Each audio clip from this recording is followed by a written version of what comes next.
पहलगाम में हुए आतंकी हमले के बाद पाकिस्तानी आर्मी लगातार सीमा पर गोलीबारी कर रही है। भारत की ओर से लगातार पाकिस्तान को मुंहतोड़ जवाब भी दिया जा रहा है, लेकिन पाकिस्तान सुधरने का नाम नहीं ले रहा है। आखिर पाकिस्तान सीजफायर का उल्लंघन आखिर कर क्यों रहा है और करना क्या चाह रहा है? इससे क्या होंगे इसके परिणाम और पाकिस्तान की क्या इसके पीछे मंशा हो सकती है?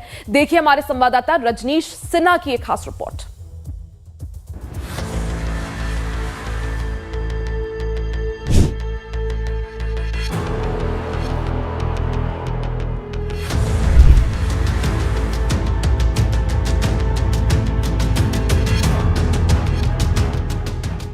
भारत और पाकिस्तान के बीच की सीमा को दुनिया की सबसे खतरनाक और टकराव वाले बॉर्डर में से एक के तौर पर जाना जाता है।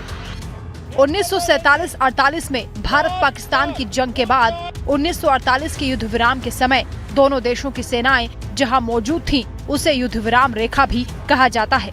साल 1972 में भारत और पाकिस्तान के बीच नियंत्रण रेखा के निर्धारण के बाद ये सीमा एक दशक तक लगभग शांतिपूर्ण रही। 1980 के दशक के अंत में सीज फायर उल्लंघन में बढ़ोतरी हुई। 1990 के दशक में कश्मीर में उग्रवाद के चरम पर होने से इसमें तेज बढ़ोतरी देखी गई।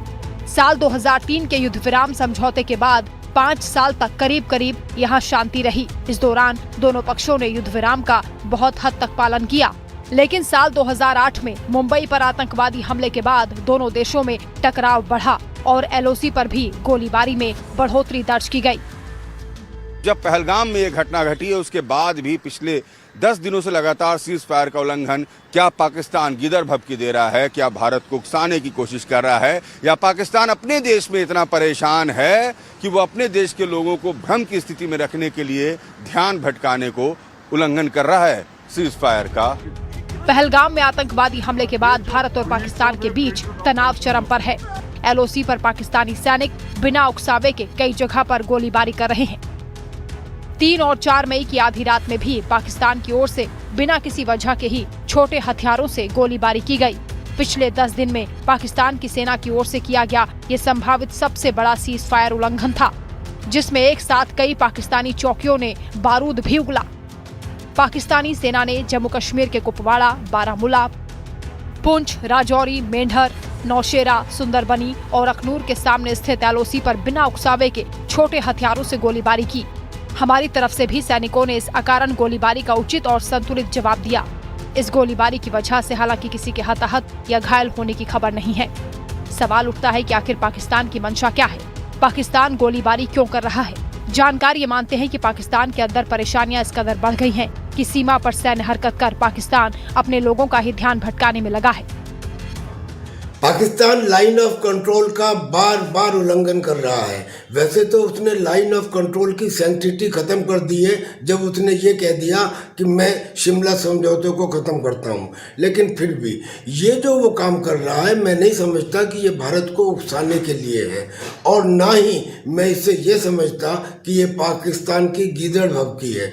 दरअसल में पाकिस्तान इंटरनली इतनी समस्याओं से घिरा हुआ है कि इतिहास में आज तक पाकिस्तान इतना कमजोर और असहाय नहीं था। एक तो बलूचिस्तान से, खैबर पख्तूनख्वा से, अफगानिस्तान से, POK से, और ऊपर से उसकी गरीबी और यतीम लोग और बुरा हालत, और ऊपर से शिकंजा पानी की कमी। लिहाजा अपनी उन कमियों से अपनी आवाम का ध्यान हटाने के लिए वो युद्ध जैसी स्थिति को दिखाना चाहता है, और इसलिए वो सीज फायर का उल्लंघन कर रहा है। संघर्ष विराम उल्लंघन की सबसे ज्यादा घटनाएं साल 2002 में हुई थी। उस समय पाकिस्तान ने संघर्ष विराम उल्लंघन की 8,376 घटनाएं की थी।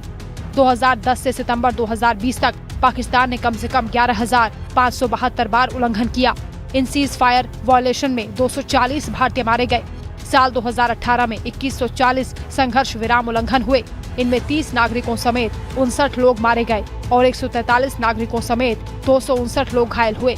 साल 2019 में प्रतिदिन 9 संघर्ष विराम उल्लंघन हुए। इस दौरान कुल 3,479 घटनाओं में 19 सुरक्षाकर्मी समेत 37 लोग मारे गए और 122 सुरक्षाकर्मियों समेत 249 लोग घायल हुए। साल 2020 में पाकिस्तान ने 5,133 बार संघर्ष विराम का उल्लंघन किया।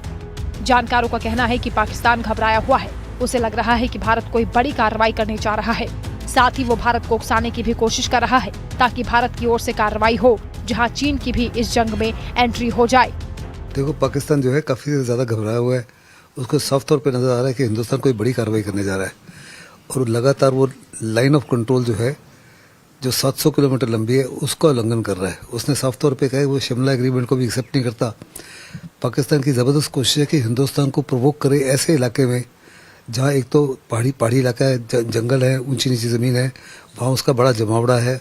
वहाँ पे उसने अपनी मीडियम आर्टिलरी भी मूव कर दी है और सबसे बड़ा कारण है कि वहाँ पे चाइना का सीपेक जो है पीओके से होकर जाता है। चाइना चाहता है कि हिंदुस्तान कोई जवाबी कार्रवाई करे पीओके के अंदर, जिसमें उसको चाइना की तरफ से बड़ी सहायता मिले। भारत और पाकिस्तान के बीच चल रहे इस टकराव पर पश्चिमी देशों की भी नजरें बनी हुई हैं।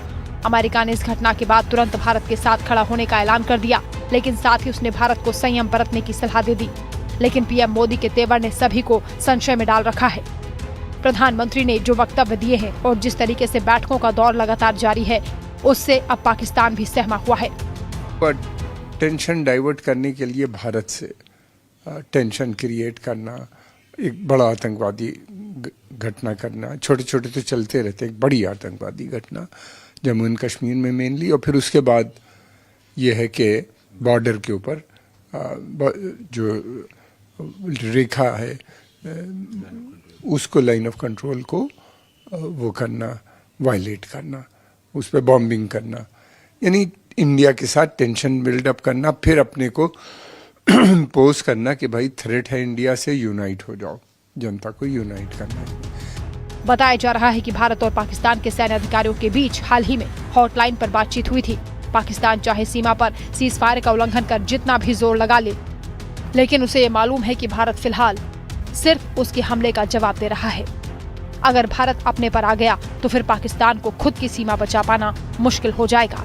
सीज फायर का वायलेशन कर कोशिश ये है कि भारत को उकसाया भी जाए, भारत पर दबाव भी बनाया जाए और अपने देश में अपने लोगों के नज़र में खुद को बचाने की कोशिश भी चलती रहे। मगर जिस तरीके से प्रधानमंत्री के नेतृत्व में लगातार बैठकों का दौर जारी है, भले ही पाकिस्तान जितने भी सीज फायर का उल्लंघन कर ले, मगर आने वाला वक्त पाकिस्तान के लिए आसान नहीं होगा। वीडियो जर्नलिस्ट भरत के साथ रजनीश सिन्हा, लाइव टाइम्स, दिल्ली। वहीं पाकिस्तान की नींद अब और भी उड़ने वाली है।